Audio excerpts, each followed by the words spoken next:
Welcome back, everyone, to another exciting episode of the Yale College Voices podcast. My name is Darice Corey, and I'm thrilled to be your host, guiding you through the captivating stories and diverse voices that make up the vibrant tapestry of Yale College. And as you all know, we're starting our journey on our season 2 of the podcast. So we're diving deeper into the rich and dynamic world of Yale College staff members. From advisors to administrators, mentors to mentors, everyone plays a vital role in shaping the unparalleled experience that is Yale College. And today we're welcoming Ricky Belizaire from the Yale College Community Care, also known as YC3. So welcome, Ricky. Thank you. Yes. So happy to be here. Awesome. I'm so happy that you had time and you know that you agreed to come chat with me today. Oh, absolutely. Some folks are shy, so I'm always happy that that you just don't mind coming to sit down with me. I'm not shy. Which is awesome. So Ricky, I asked for your bio. Yes. And so what I'm going to do is I'm going to read the one that you shared, which was very modest. And then I'm going to read the one that I created based on my Googling of you. Okay.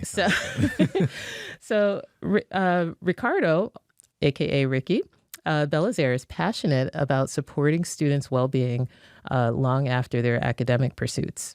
Committed to helping others be successful, his ethos centers around belief, inclusion, and empathy. Ricky has a breadth of knowledge and experience teaching about creating boundaries, time and stress management, self-care, communication skills, identity development, and exploration, and transitional periods. Ricky earned his master's in College Student Affairs Administration from the University of Georgia and his bachelor's in theater arts from Fairleigh Dickinson University, where he was a resident assistant and interned in the Dean of Students' office.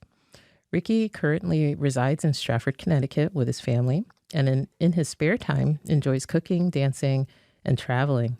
So, Ricky, as I said, you shared a very modest bio with me. you said brief, so I was like, okay, I think this is good. This is, it was perfect. But now I really like to, I like to research my guests and expand on their bios and accomplishments and all of their contributions to the community. Yeah. So I'm going to read some of the things that I found about you as I Googled. So Ricky Belizaire, again, is on a mission to empower students, as I mentioned before, currently serving as a community wellness specialist within the Yale College Community Care. Ricky is a pivotal figure in providing mental health and wellness resources to Yale College students. In his role, he conducts non-clinical one-on-one wellness check-ins, collaborating with students to develop effective strategies for enhancing their well-being. Working alongside licensed therapists as part of the College Care clinicians team, Ricky ensures accessibility and feasibility in meeting students' diverse needs. Ricky's passion for student affairs was ignited during his undergraduate years, where he served as a resident assistant and interned in the Dean of Students' office at Fairleigh Dickinson University. His commitment to mentorship and student leadership paved the way for his career in supporting student wellness. Drawing from his personal experiences and professional journey, Ricky advocates for early involvement in campus activities and mentorship opportunities for aspiring student affairs professionals.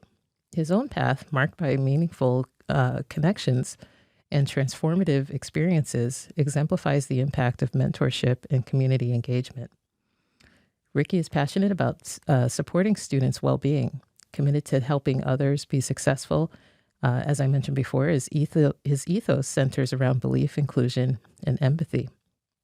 Ricky has experience working with students from many different backgrounds and communities, including first-generation college students, LGBTQ+ students, BIPOC students, and transfer students, while recognizing the many intersections folks often occupy. Despite the demands of his role, Ricky remains dedicated to maintaining a balanced lifestyle, like we talked about in the car with sleeping. Sleep, so important. Fueled by his passions for cooking, dancing, and traveling. Reflecting on his journey, Ricky acknowledges the importance of finding creative outlets, nurturing his love for theater alongside his professional pursuits. As a member of the Yale African American Affinity Group, Ricky is actively involved in fostering community and collaboration. Through cross-collaborations with the Afro-American Cultural Center and participation in the YAAA events and workshops, Ricky contributes to the vibrant tapestry of campus life. So prior to Yale, which was wonderful to find out, Ricky spent 2 years at the University of Georgia working in the Division of Student Affairs LGBT Resource Center, building out wellness programs, educational trainings, and connecting students to resources on campus and the local community. Also during his time there, Ricky worked one-to-one with students dealing with identity development, trauma, and academic and societal pressures, and identified adequate ways for them to receive care. At the beginning of COVID-19, Ricky implemented a biweekly program called Community Wednesdays, which focused on holistic wellness to support students virtually in their remote environments, which was really important during that time. Ricky's story serves as an inspiration to aspiring student affairs professionals, embodying the values of belief, inclusion, and empathy in creating a supportive environment where every student can thrive. So again, I want to welcome you today. Wow, that was so lovely. You really did. You did that deep dive. Oh, thank you. So, Ricky, again, it's so nice. We've been working together for several years now, right? When did you start at Yale? I started July 2021. Oh, wow. So I officially got hired in June, and then I started like July 6th of 2021. So it's approaching 3 years, which is crazy to me. It's gone by really fast. Yeah. So you started in the middle of the pandemic then? Yeah. Interesting. So I'm curious if you don't mind sharing, like I wanted to find out like how you grew up or where you grew up, if you don't mind sharing a little bit more about your background. Yeah, absolutely. I'll share kind of anything, but I mean, again, Ricardo Belizaire or Ricky, he, him pronouns. I identify as queer, Black, Haitian American. My parents immigrated here from Haiti. I was born in the U.S., but very much connected to my upbringing and my roots culturally. Bon vivre pays, which is basically just saying, an ode of like wishing good life for, your country. And I have an older sister. We're a year and 9 months apart. I grew up in Stratford and Stamford. I was born in Stamford Hospital, grew up in Stratford. We're like neighbors. Yeah, I know. We're neighbors. We just found that out in the car. Oh, that's interesting. And I always, from an early age, just wanted to help people. For a long time, I thought my method or how I would have come into my career would have been by being a doctor. And so in my early formative years, like I just remember like playing with pets or toys and always being like, okay, let's solve this problem or this issue and create these like stories. Yeah. And that is also my connection to theater of just very much being a storyteller and having this rich imagination. And I also grew up dancing. So all of that just kind of connected me to wanting to support others and always had this level of curiosity attached to myself and very expressive. Like I think that's definitely in sync with my queer identity.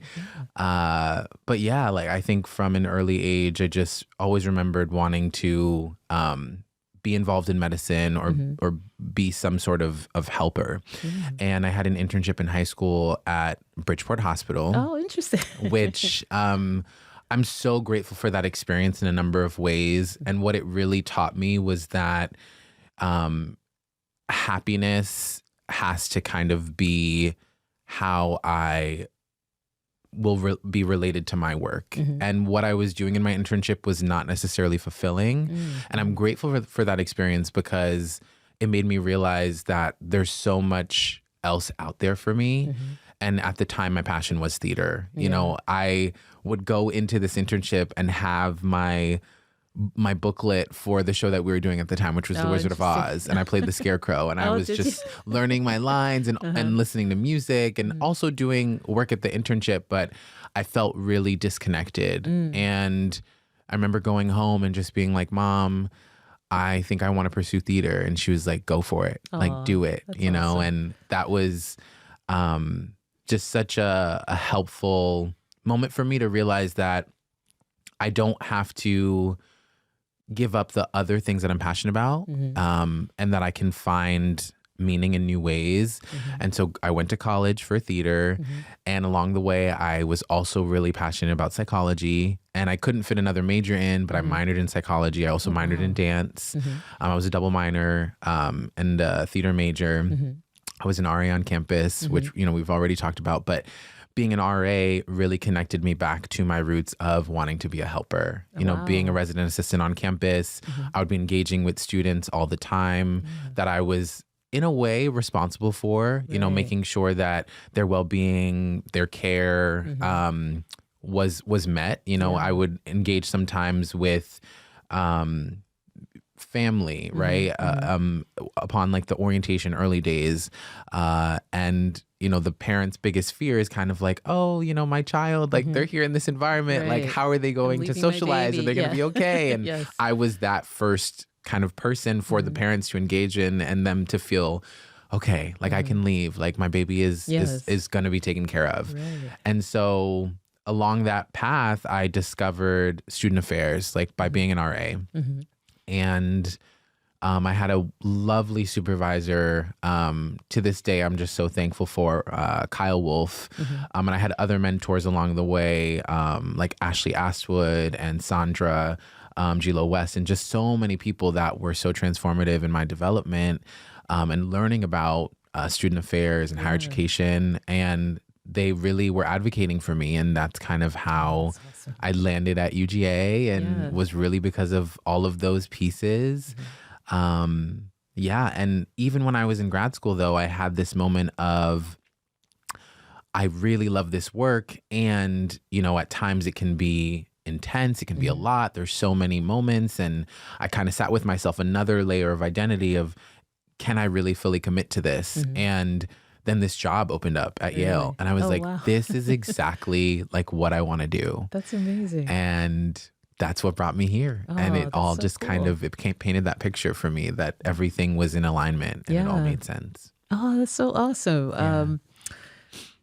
Thank you for sharing that. And I'm wondering if we step back just to talk about your background. I know you mentioned that your family is from Haiti. And I was curious if you didn't mind sharing more, like about how you know, your family's background influenced, you know, just how you you know, your values, how you approach life and you know, helping students. Like how did that tie in? Oh, absolutely.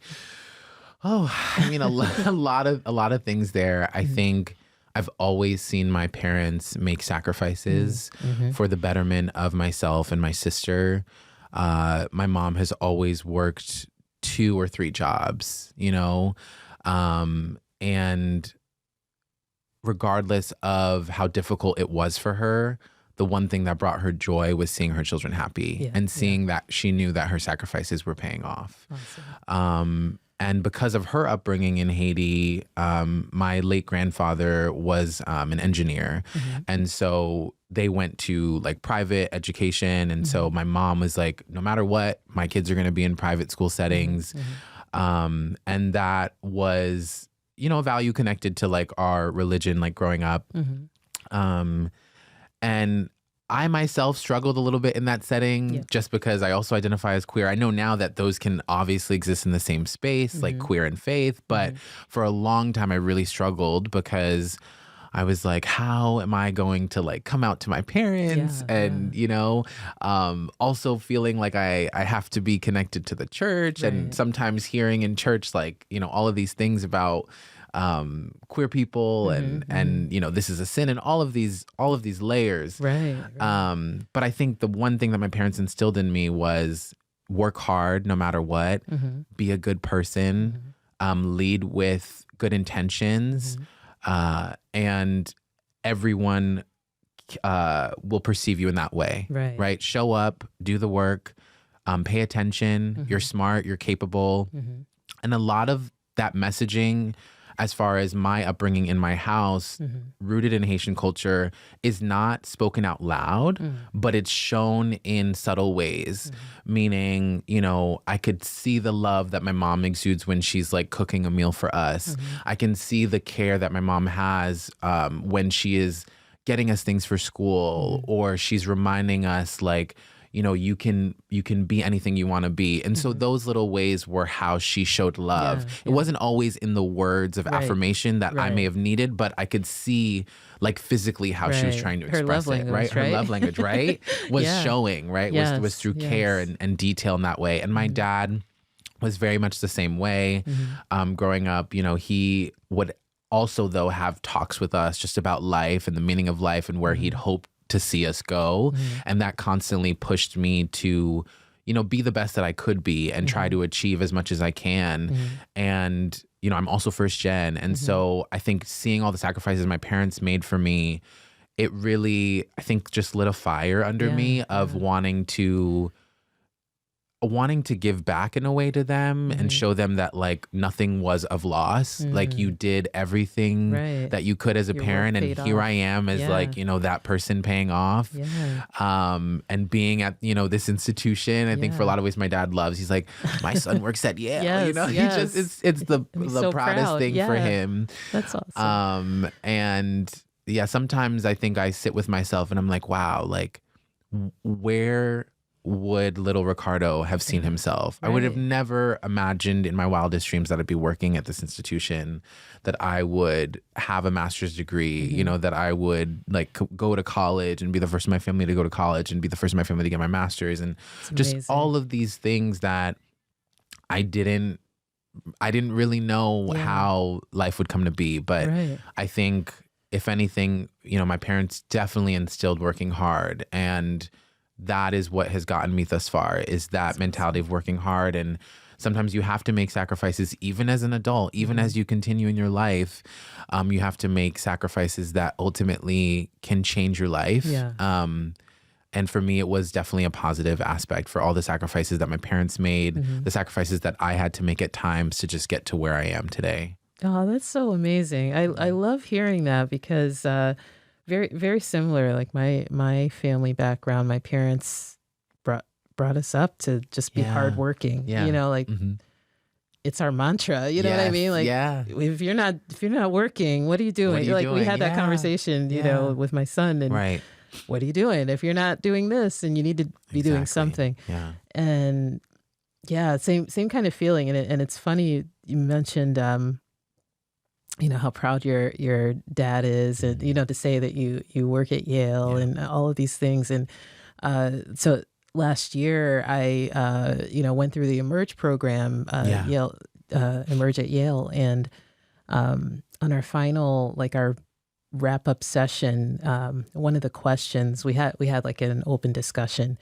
And one of the questions that came up was like, would you ever imagine, or would your ancestors have ever imagined that you would be here? And I don't know, that really resonated for me, because it was like, wow, I mean, to think about everything that, you know, my parents have done over the years. You know, they grew up during... That's what makes me a little emotional. I know. That's, I mean, they lived through segregation and, you know, to think of the things that they actually endured, you know, to get us here, you know, and I mean, it's powerful, right? Because it's like, I have to, I almost feel like I have to make them proud, right? Like, because they worked so hard or sacrificed, and, you know, multiple jobs and all of these things. And that's just an amazing story. I love that. So I'm wondering if you could tell me, maybe during that time, like, were there other certain role models, you know, in addition to your parents, that kind of just fueled your, you know, it sounds like you already knew that you wanted to help people somehow in some shape or form. So were there other role models that stand out? I mean, I think in some capacities, I think my grandmother is definitely a role model to this day. One of my biggest role models. We always call her like the doctor, because Really? anytime we're sick or ill, like she knows some remedy that's been passed down, to kind of, do things to take care of our body. COVID was a huge one for us. Like she knew of this like immunity tea to like make sure we had, and it was like lemon, lime, garlic, cloves, cinnamon sticks, and all of these things. That just ginger, all of these things that would aid in reducing inflammation or mucus and all these things. Right. So definitely my grandmother. And for the longest time, I've always looked up to my one of my older cousins, Giovanni. We just call her Gio, but she is a DPT. She's a doctor of physical therapist. And she was kind of, I feel like, the first in our family to just really just go straight through school. And being younger, I always was like asking her these questions, and she'd always sit down with me and be like, "You're so advanced, just stay in the present." But I was very curious and very, I think, like mentally, my mind was just growing with curiosity.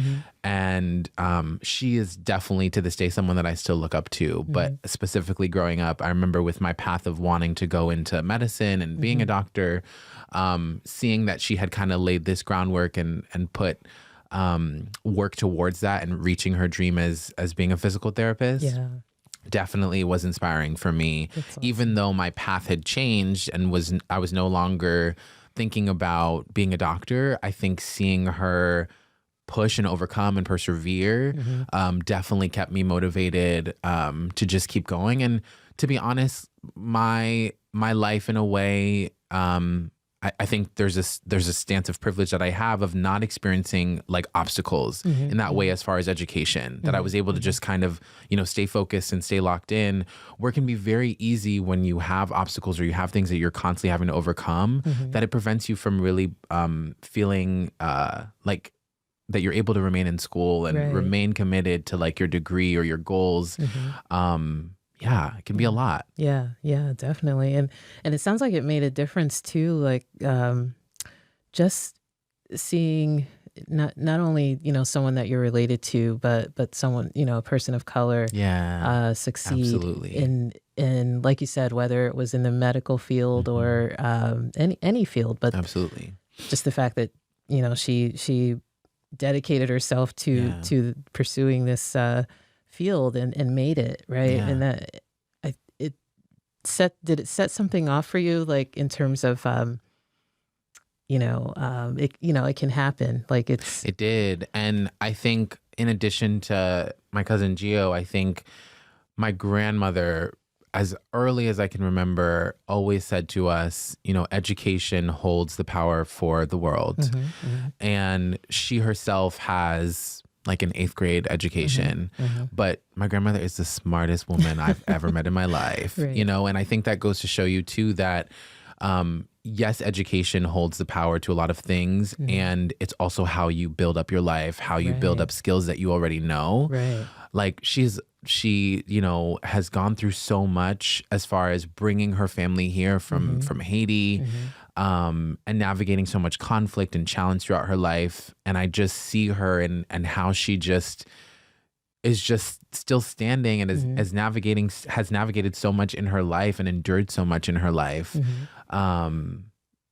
And she is someone that is just so inspiring because she set the groundwork for everybody to come after her, her kids, and then her grandchildren, right? Like a lot of us have been able to go to college or experience college or just experience furthering our education. And even if we didn't go to school, we learned a trade or something that we can use as a skill set to like actually build ourselves up, build generational wealth, build our communities up, especially being people of color, And so I think what I stand on is the backbone of her labor. I stand on the backbone of the ancestors that have come before me. Haiti is the first free Black republic. I carry that with such pride, awesome. Enslaved Africans gaining their independence. And so I think my genetic composition, my makeup is like, you're a fighter, and you're going to keep going, and you're going to keep fighting, and standing for what's right, and what you believe. So, oh, that's an amazing story. And I don't know if you've had a chance to listen to previous episodes, but I have not. Ferenc Lafargue is also of Haitian descent. He is also Haitian. So, yes. And it's it's interesting how Daisy Abreu is of Cuban descent. How stories for people of color in terms of having to overcome, so many obstacles to get to where we are, what it instills in you. And like when you mentioned your grandmother having an 8th grade education, my dad had an 8th grade education, and yet he worked many years. He worked at Sikorsky with Stratford, and GE, he worked there. And it instilled in me. It's kind of funny because, some of my, my friends and so on, they tease me because I work a lot, but it's like, I don't know how to turn it off. Yeah. I don't know how to turn it off. I'm always doing something, but I feel like they've passed down this gift to me. Right. And I can't sit back and just not squander it. And not use it. Like I have to do something, and it's not just a pursuit of wealth or accolades, but to like you said, it's education, and the biggest gift is opportunity. It's right? Like the opportunity that they've given us, myself, to be able to, okay, I'm doing all of this work, and ultimately in my mind as a parent, like this is for you. This is for you to, this is the seed I'm planting for you to go grow and blossom. Yes, absolutely. So thank you so much for sharing that. Absolutely. Thank you for asking. Absolutely. So I'm wondering, kind of moving on from childhood into your college years. And you mentioned how you grew up playing, with toys, and you kind of, so I'm envisioning you like, I know that when I grew up, we used to literally, we would make our little mini movie. It's a good thing we didn't have cell phones back then, because we probably would have filmed these movies. But, developing your love for theater arts. And so I'm curious if you could tell us a little bit more about that. Like, absolutely. Because it sounds like you're still connected to that. So, I mean, I wish I was more so connected, but I mean, as early as I can remember, I think I was 3 or 4. And anytime there was music playing or like compa, which is just like Haitian like style dance music, I would just be moving. I'd be grooving, I'd be shaking, and my mom would be like, "What is happening? Like, my son he's got like movement. I need to figure this out." And so she was the one that kind of put me in dance, just so I can like move my body, release that energy. And along with that, my sister also joined me in dance, and I started dancing when I was 8. Interesting. Yeah, and I really never stopped. I mean, I took a brief pause after 8 years when I was 16, because I told my mom, I was like, "Mom, I want to work. I like need a job. I need to start making money, but I also was like, I need this independence and try to figure out how to make sense of obstacles, challenge, being on time, structure, things like that, that she couldn't understand from her perspective. She was like, "I've been working since I was 15, 16. You don't want this. Like, you'll never stop working." In hindsight, my mom was right. You'll never stop working. But it taught me a lot of skills that I think I employed in a lot of other levels in my life, of customer service, how to talk to someone, how to communicate effectively when you're, being like meeting someone at the door. But dance gave me just so much space to be really creative. That's awesome. And to just connect to not only my body, but my mind, muscle memory, which is just so important and connects us to everything we do daily, right? As far as if we're able to breathe and move and walk, if we have the ability to walk, just things like that, that is all connected to muscle memory and functionality. But yeah, I just early on loved dance, and that then connected me to theater. I started performing in theater arts when I was 11. I think my first show was The Little Mermaid. I was Flounder. Really? Yeah, we did a production when I was in middle school. I think I was in 6th grade. And since then, I just loved it. Really? I loved dance. I loved acting. I loved singing. I joined choir when I was about like 9 or 10. So kind of similar to the age of dancing. And then I was in select choir in high school. And so just all of these, I don't know, just all of these experiences were creative outlets for me, but they also were part of me and are still part of me, and led me to my journey of becoming, right? Becoming who I am today. And a lot of my ethos around care and empathy was built from those blocks of dance and caring for the body and caring for your mind and caring for like a dance partner or scene partner that you have in acting, and being skillful and reading the room, reading the energy of the person that you're with. All of that is kind of like full circle in the work that I do with students, right? Like, amazing. If I have a student that's coming to me that is dealing with something that's challenging, I have to be able to read their energy, read the room. Like, how am I sitting as someone that they're coming to with questions or looking for support or looking for strategies to have a better, outcome or experience of what they're navigating. A lot of those building blocks of dance and theater kind of have, been instilled in me in that way, to know how to show up for someone and how to support them. Oh, that's amazing.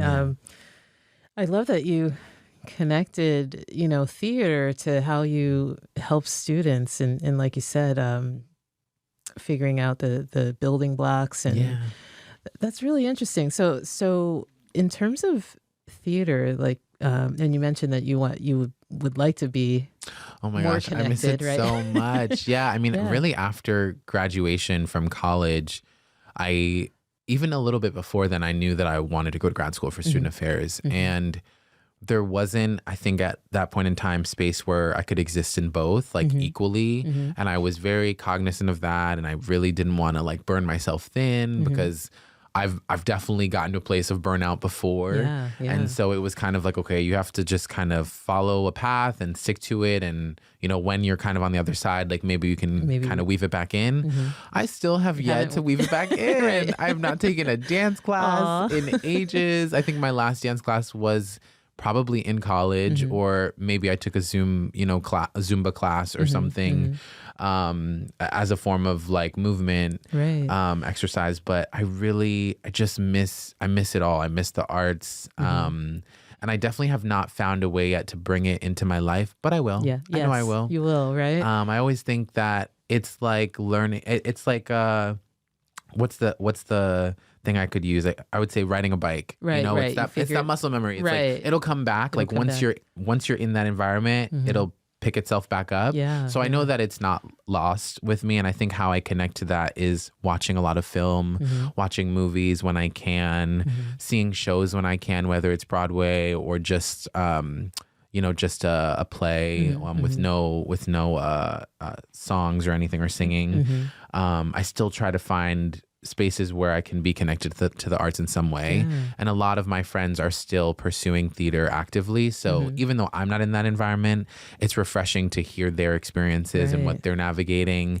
And it's not a like, oh, what if or what this could have been, but it's more of a, I'm very happy for them. And this is lighting up my life in a way of still feeling connected to, that world. Yeah, definitely. Did you have a particular favorite style of dance that... Oh, yeah. I mean, I'm trained in jazz, ballet, hip hop, salsa, tap. Oh, nice. I think that jazz, ballet, yeah. So, yeah. I'm like trying to think of everything contemporary. I think contemporary, jazz, and honestly, tap are probably my favorite. Tap came much later on. I did not actually start doing tap until college. Oh, wow. But I loved it. I took like a tap class and then I took an advanced tap class and I loved it, you know, and it was something that came later in my life, but very much enjoyed it. Yeah. And jazz, that was the first thing I learned at 8 years old. So it's kind of like the first thing you learn, I think it kind of sticks with you.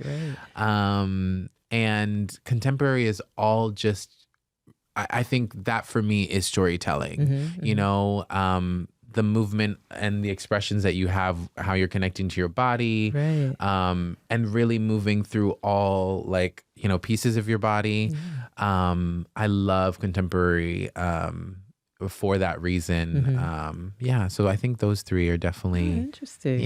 Some of my favorites. That's so cool. I took very little dancing class. So I'm like 2 left feet, but did you do sports or anything like? Yes, I did. I take that back. So I did. My sister and I were in dance school for a little while. We did like ballet and tap, and that was probably around the same age, like 7, 8, or 9, and then we stopped because you know, it got to a point where my mother was like, if you guys aren't dedicated to this, I can stop paying, you know? So, so that stopped. And then in high school, I wanted to be on the track team because I was really track too. Oh, really? Yeah. Interesting. Yeah. I really, I'm like great at sprinting, right? Or I used to be. Right now, I don't know if I can do it, but I was great at sprints, you know, and it's funny. I was actually like a bit of a tomboy back then, and you know, so I used to like race all the boys in my neighborhood, like, you know, try to keep up with them. So I wanted to be on the track team, and by the time I got to my high school, for whatever reason, they didn't have a track. They had one, but they didn't have it those 4 years. Right. So they were like, "Oh, you could do cross country," and I'm like. I was like, I am not running. I don't. Long distance. It wasn't for me either. It wasn't for me. Yeah. No. And I did it, but then I got injured. Oh no. I had shin splints really, really bad. Yeah. And I just it wasn't my favorite thing at all. Yeah. And then I just never really pursued it after that. I got better and continued the season or whatever, but it wasn't my, like, long distance wasn't my thing. And then, I just never really pursued it into college years at all. Cause, I don't know. By that point I was already a computer geek and, so the rest is history. Yeah, no, I did football for a little bit in high school. I did track. For track, I just did like 1 year. But I loved it. I thought I was pretty good. Yeah. I did. Were you a runner? Yeah, I was a sprinter. Oh. I did the 50. I did the 100. Oh, wow. I did the 400. Oh, that's amazing. And then one day, just for fun, I joined like long distance, and I ran like, I don't even know, it was like 6 miles, 8 miles with them. Yeah. And I was like, never again. Yeah, never again. It was just fun. It was kind of a fun experience to just see that I could keep up with them. Yeah. But yeah, I was down for the count for like 2 days. Like my legs were on fire. My ankles were on fire. I never got the, I was always amazed that there were, and I was just telling this story to a friend of mine the other day. There were twins who were on the cross country team, but they did every sport in high school. And I was like, how do you excel at every sport? Like, this is crazy. Yeah. But and I was just always amazed. They always came in first and second. What? It was like, I don't even know. It's like a Venus and Serena moment. Yeah. Yes, it really is. And I was just always amazed, like, how do you even train for this kind of thing? Because it's every sport's different. Right, you're using different muscles. And, I mean, and I'm like, I don't know how they did it. They were training. They were training, which is amazing. And, the long distance, for me, it just, like, it's a whole thing, right? It's like your body, your breathing, mentally, because I always found myself after like the first, 2 or 3 miles, I'm like, oh boy. Yeah. Like, how can I keep going? How many more do I have How many more miles? I know. It's rough. Oh man. But yeah, that's so cool. During your college years, so how did you start to become, more involved in activities? And then, Yeah. if you don't mind sharing, because I know that you mentioned, uh, how you identify Yeah. as queer, right? Yeah. Yeah. And what, like, were there challenges when you went to college, or Yeah. what did you Yeah. experience? Were, Yeah. positive and negative? Absolutely. Okay, Mhm. so this two-part question. I'll Mhm. start with, I think, my queer identity. Mhm. Um, I knew as early as 4 that that I Yeah. liked, Yeah. Yeah. that I liked uh the same sex, Mhm. right? The Mhm. same identity. I remember Mhm. being like 4 and having like a play friend named Jeffrey, and we'd Mhm. always like hold hands and like Mhm. always would just laugh and all these things. Mhm. And I just was very expressive, but I didn't think anything of it. I didn't Mhm. know or think that there was anything wrong with that until I Mhm. got like older, or Mm. it was viewed negatively, Right, right? exactly. Even though there's nothing wrong with being queer, Mhm. but there was just this negative stigma Right. attached to that identity for some Mhm. reason as I was growing up. Mhm. Um, and then in high school, I came out when I was 17. Mm. And that was it was hard. Yeah. Not really from the high school dynamic perspective. I felt very welcomed, in school, and I Mhm. felt very safe. I felt very safe, thankfully, to be able to express myself Mhm. and come out. Mhm. And I was also class president in high school. So Oh, there was a lot a of lot, yeah. moments that I was navigating, Right. and it felt like this was something that I needed to do for myself, Right. But at home, my mom was very supportive. Mhm. My dad immediately had a hard time Mm. Mhm. with me coming out, and it felt very isolating for a little while. Mhm. But then I went to college where I felt like I could, be expressive again. Mhm. But Mhm. I think where it kind of showed up for me as far as navigating challenges was dating. Mm. Mhm. Being queer and not really seeing a lot of queer people of color that were also around the same age as me. Mhm.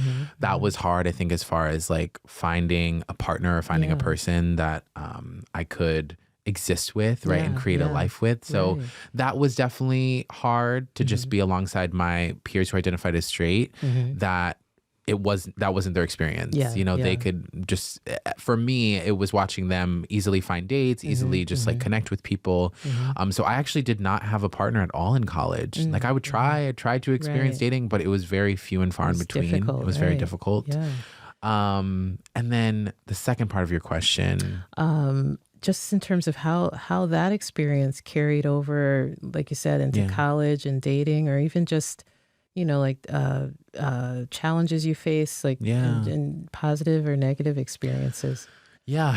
And then I think, beyond the dating aspect, I think I show up every day who I am Mhm. authentically. I think sometimes it's hard, because you're not always met with respect Mhm. from society, from Mhm. just people around you on the street, Yeah. based on what I'm Yeah. wearing, Yeah. depending on the day. Right. I definitely receive, eyes on me or looks Mhm. or confused or puzzled Mhm. faces, Yeah. right? Yeah. So I think that is something that was hard for me to navigate as a young, like, queer man, specifically Mhm. in college. Mhm. But now I'm just kind of like, this is This me, is this is how me. I show up. Yes. Right. And it doesn't matter if one day I'm wearing, pants and Mhm. sneakers and a button up, or if Mhm. another day I'm wearing kind of a loose fitted top and Mhm. like heels Mhm. and, whatever else. So Yeah. Yeah.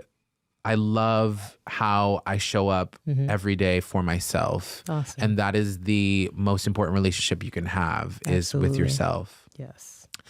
And so now I'm just kind of, I've entered a phase of my life where I'm unapologetically myself. Awesome. And I think what college kind of showed me and taught me ultimately is that it really doesn't matter at the end of the day. Mhm. Like, it doesn't matter who you are, who you love, but because we are so conditioned in a society that presents fear or presents harm for people, it can very much feel like you can't ever be yourself fully. Yeah. But I think I have found ways to exist safely. And if you can exist safely, like I always implore people to express themselves. And if you can't do that publicly, like make sure you're living your best life as safely as you can in the comfort of your own space where you feel like you can be seen by the people that matter in your life. And you can feel connected to the people that really uplift you in your life. Yeah. And I think when I was in college, I had moments for sure along the lines of dating, but also outside of dating, where I didn't always feel seen, and I could never place that of, is this because I'm Black? Is this because I'm queer? Is this because both? You know, definitely, experiencing discrimination on all fronts there. But I still, no matter what, try to always show respect to other people. And that was kind of how I was taught, show people respect and you'll receive it in that way. And if you don't, you still can lead with a kind heart. And that's always still how I show up for myself, because I ultimately never know what someone is going through. So I try to also give grace to people that may be ignorant or just have their own biases. Everyone has, their own biases. But yeah, I just try to lead with a kind heart, and I try to be intentional around the people that I keep in my life. And I try to make sure that I'm showing up for myself and what I need. And knowing that when I was a young queer boy, like I didn't see a lot of that. And so if I am the difference for students here at Yale, or if I am the difference for some people in public who are exploring identity and they're just not there yet, but they see me on the street and they can see me walking with confidence and joyful and exuberant, that might just make a light for them or a difference in their life. Oh, that's so amazing. And it's so true, right? Being true to yourself. It's not easy to do, but it does bring it.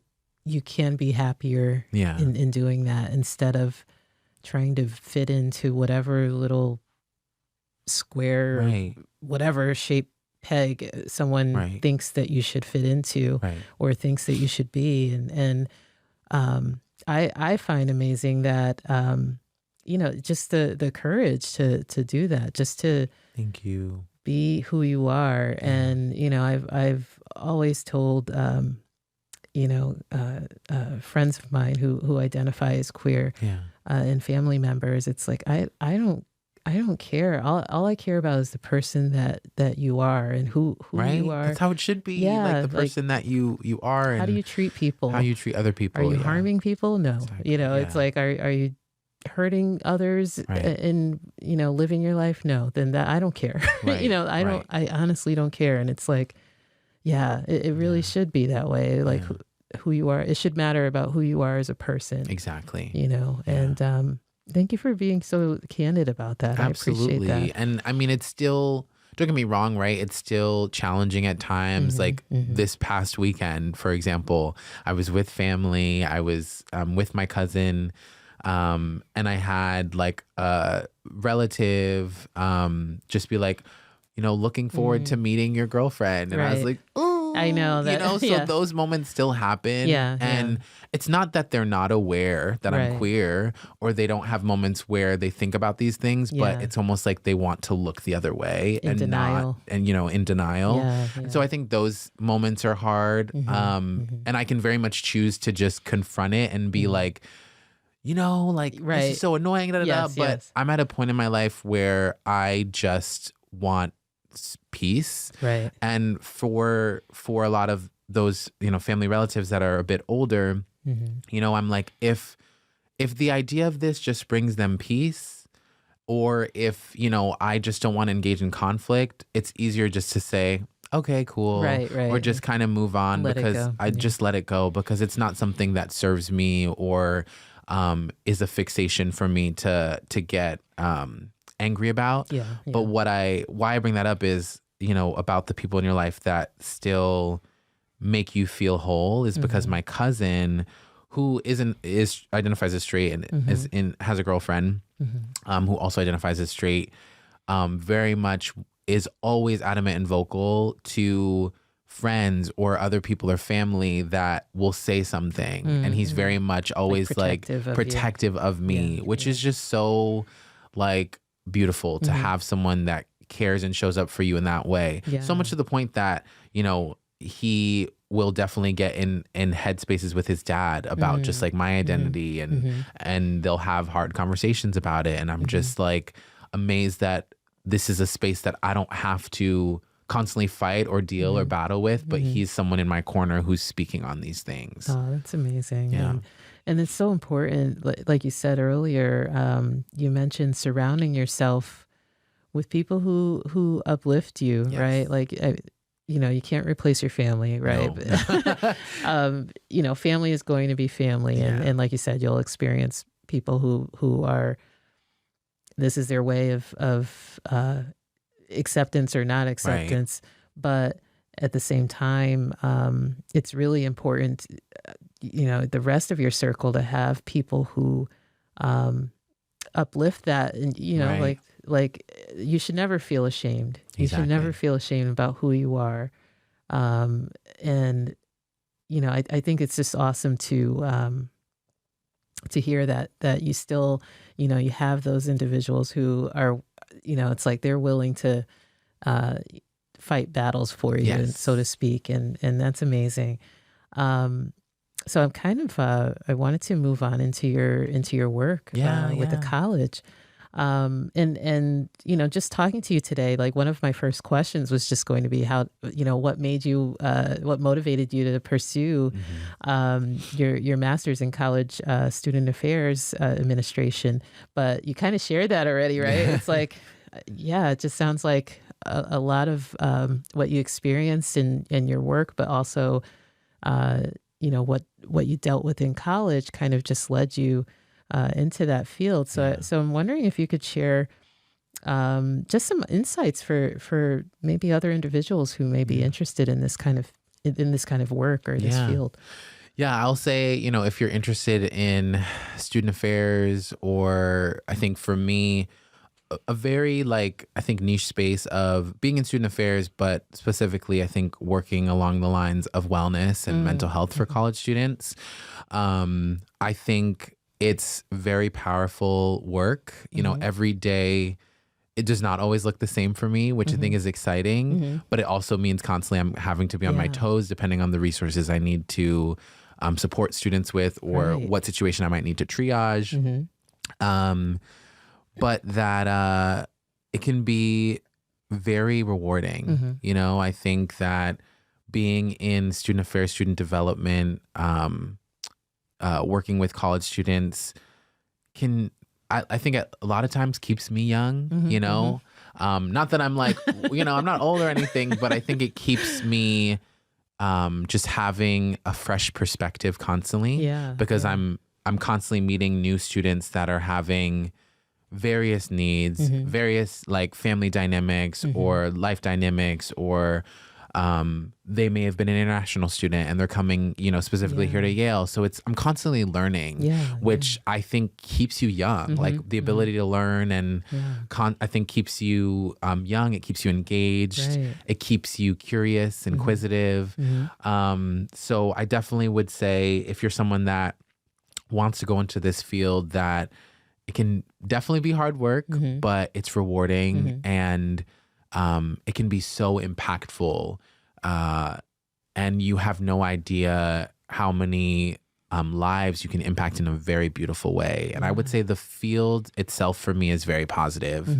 And I love what I do. I absolutely love what I do. And while I was in grad school, I almost was trying to figure out, like, maybe I'm not going to do student affairs. Really? Just because there's so much that goes into it, as far as like the financial aspects of student affairs, and just so many dynamics that I felt a little disconnected when I was finishing my grad program, and just thinking about the roles that I could do. Like, eventually I thought I would have wanted to be a dean of students or just in like activities or other levels of student development. And I was kind of feeling a little disconnected. Really? Just I was in a higher ed law class and they just really, they give it to you. They lay it to you thick, just kind of about everything. And so I was kind of like, right? I was like, man, is this fun? Like, I don't think this is fun anymore. Exactly. But then this job opened up and it felt so much, brought me back to like 6, 7, 8-year-old me that wanted to help people. Oh, that's and I just felt like, wow, this is a sign from the universe that this is a job that's meant for me. Yeah. And I applied and lo and behold, like here I am. You are, right? So I really felt like there was so many forces working towards my betterment and to be able to be in this position to experience the fundamental change that I could have on students' lives and their well-being. Oh, that's amazing. I truly, just listening to you, I've been with the dean's office for 12 years and I don't interact as much with students. Right. Or it's been about 12, somewhere around 12 years. Yeah. And the creation of this department was brand new, which was amazing. I thought it makes sense because it's one thing for, you have the health plan and you have the providers there, but I think that your department approaches it a little differently. Like with you have the YC3 and then the Good Life Center and all of these other things that to help students through times where they may come from backgrounds where getting help with mental health may have a stigma or they're just afraid to even approach asking for help or letting people know, like, I need help, like through whatever situation they're going through. And that, I just find, and that I find that to be so amazing because, daily, like you said, just meeting people on the street, you don't know what someone's going through. Yeah. And,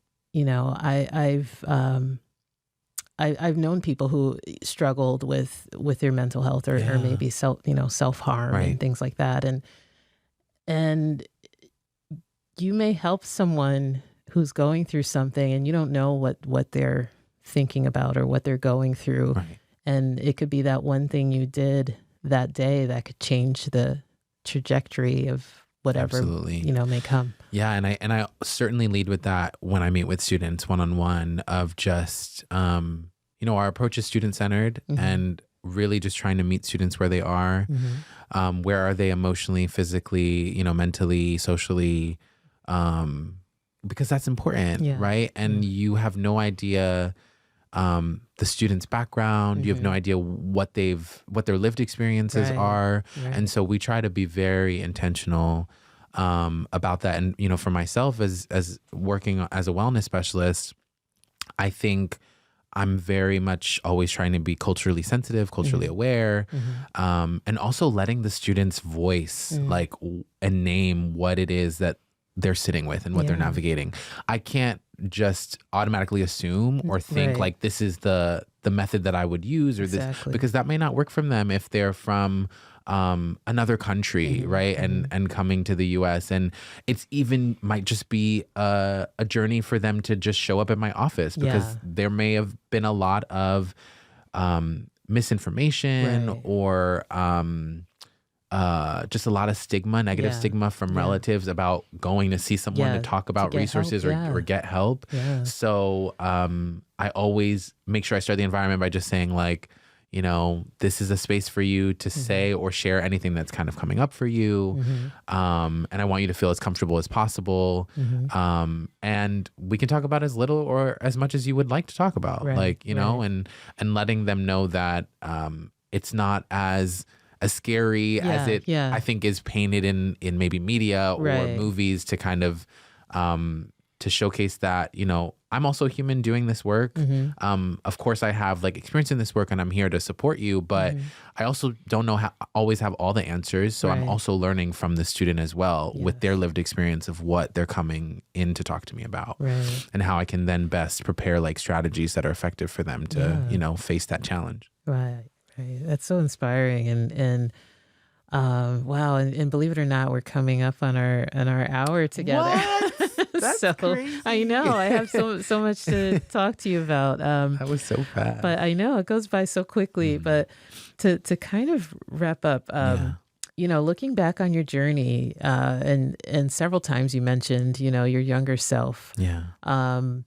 Do you have advice that you would have, if you could think of your younger self and maybe some of the more difficult or challenging times during those times, during that age, looking back, is there advice that you would give like your younger self? Oh, wow. That is that's such a good question. I think about this all the time. Really? I think, I think I would tell myself that, you don't know it yet, but you're going to have a good life. You're going to make yourself proud. No one can do it like you can. No one is you. No one is as dedicated or as committed or as loving or as capable as you. Your black skin is beautiful. That's awesome. Your body is beautiful. You are so smart and vibrant and you're gifted.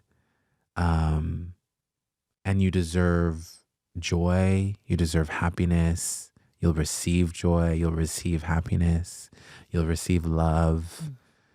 You're divine. That's what I would tell myself. That's really touching. Yeah. You're gonna make me cry on the podcast. It's key, right? Yeah. When you think of your younger self and all of these things. And I don't know for some people if you would even imagine some of these emotions that an 8-year-old may feel. Yeah. And I'm sitting here getting choked up. No, I know. I'm a little emotional. Yeah. I'm gonna try. See, that's right. You got me. You got me, Ricky. Because it's just, I think it's just showing up every day can be hard, right? Yeah. And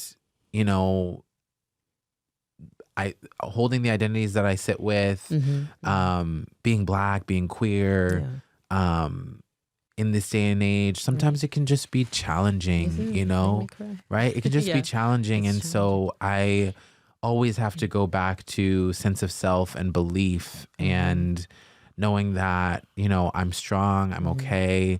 And it's okay to have moments where I'm not like feeling the best. And I don't always have to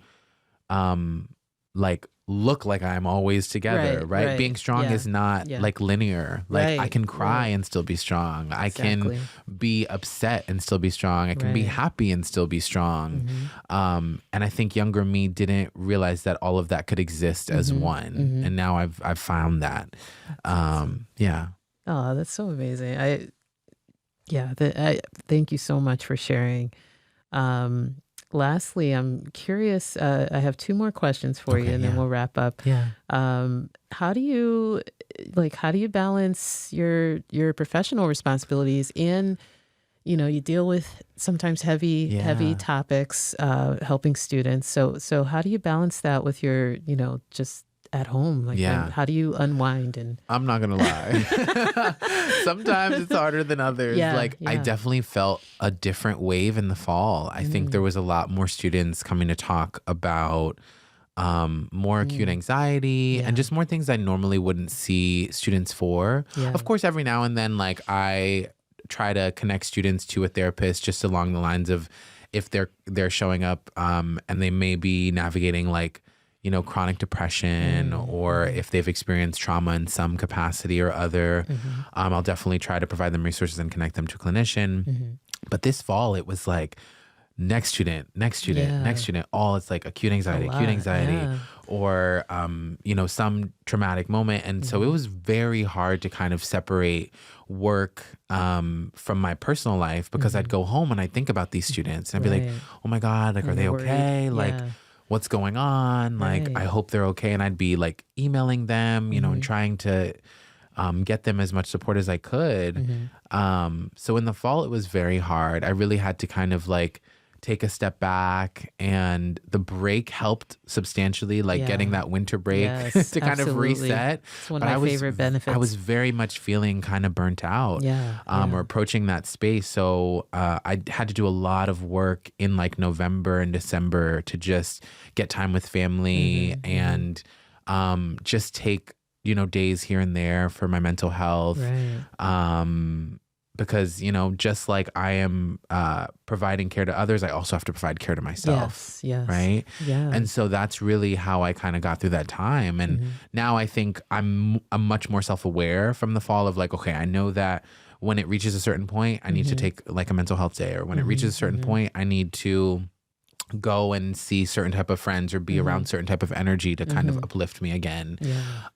So it's not always perfect, but I think right now I'm in a place of I'm just getting it right just for me. And so that includes sleep, that includes regular movement, that includes sunlight when it's, sunny days, feeling the warmth of the sun on my face, going on walks are really helpful for me. And just comfort foods, comfort spaces, things like that. Oh, that's awesome. And it's so true. Like you absorb what's going on, and if you don't take that time, and I'm guilty of it too, like if you don't use the time that you do have to use some PTO, and you can't pour from an empty cup. You really can't. You can't at all. So. And like you said, they're not getting the best that you can offer exactly if you're not taking care of yourself. And very true. And and that's awesome that so as you know, I had Corinne Koya and Vanessa Blas on the podcast last season, and we talked about like, you have to take that time for your mental health, and there's no they mentioned there's not a stigma in our department about taking mental health days. Take those days. But I think sometimes like sitting with my identity, especially being Black and like hardworking and sacrifices all these things, sometimes even though I know there is no stigma, like everyone has the space, like if you take time off, I just find myself working like so hard or overextending myself at times, and I have to really remind myself like it is okay, you can take time off, like you have the time to take off, you have to remind yourself that and not feel guilty for it. Sometimes I'll take time off, but I'll feel this sense of guilt that I harbor of like, oh, like, are my students okay? I'm kind of missing time, I hope the staff's okay, like that I'm out today, things like that that I really have to work hard at stripping apart. Like you said, that sense of guilt, like one thing I struggle with too is like saying no. Like a lot of times, if someone asks for something or they ask me a question and it's like, I know the answer, the answer, and as you know, I'll get back to you right away. But it takes a lot for me to not it's like, it's okay if you answer later. Yes. But I'm just kind of an immediate person because I feel like if I don't do it now, I'll forget. And then it's, for me, it builds anxiety when I have extra things on my plate. I'm similar too. So I need the inbox clean. Right. I need all like no unread. No unread. Yeah, exactly. Yeah. Ricky, I really appreciate you being so candid with me and being your true self, on this podcast, because it means so much that, number one, it's like, I want this to also feel like a safe place for people to just be them, be yourself and, forget everybody, you know what I mean? I'm like, forget everybody else, like be yourself. And that's who I want to get to know and your authentic true self. And I just really appreciate you, coming here today and being candid and sharing so much with me. And I'm like, I wish, we work together, but we're not like closely working together, but Right. it has made me, I just want to know more about you, and we're Yeah. like neighbors, I know, so. right? And well, I also have to give you your flowers. I appreciate you Aw, so much. Thank thank you you. for giving me the space to just come on today and talk. Thank you. And for really listening to everything I had to share. And I think you're doing great work on this podcast. Thank you. Thank you. Do great work here for my team at Yeah. times and the university as a whole. So Thank you. I just appreciate you. And if no one has said that to you, you are amazing and thank you. you're exceptional at what you do. Thank you. And thank you for having me. Absolutely. I appreciate it. And thank you for sharing that. It means a lot because I tell everyone this kind of happened by accident. I didn't plan to host the podcast, but here I am. Well, you're doing a great job. Thank you so much. So Ricky, I'm just going to wrap up. I mean, I find the work that you do inspiring, and I think it's critical for our students' well-being here. Yeah. I just hearing your story was really inspiring, and the fact again that you came here as your true self and expressed your true self, and it means so much to me. I could go on for another hour, but Me for too. many different reasons, right? I think that. I just want to let our listeners know that I hope they listen to this episode and feel inspired to be their true selves in our workplace, amongst students, because I think that just like you said, when students see you doing it, then they feel more comfortable. They feel like, okay, Absolutely. now, there's that safe space created, and I can be my authentic self. And even just talking to you, it's like, talking to you, I feel like I can be my authentic self too, like As you should. You know what I mean? Yeah. Like, not that I'm, I'm sure for you, there may be things like, I don't share everything with Right, yeah. with my coworkers, but at the same time, it's just knowing that there's that safe space that Exactly. makes it makes it a good place to work, a great place to work, Yeah. right? To be able to do that, because when I hear of colleagues that don't work at Yale and work in other places, and so I hear horror stories where it's not the same.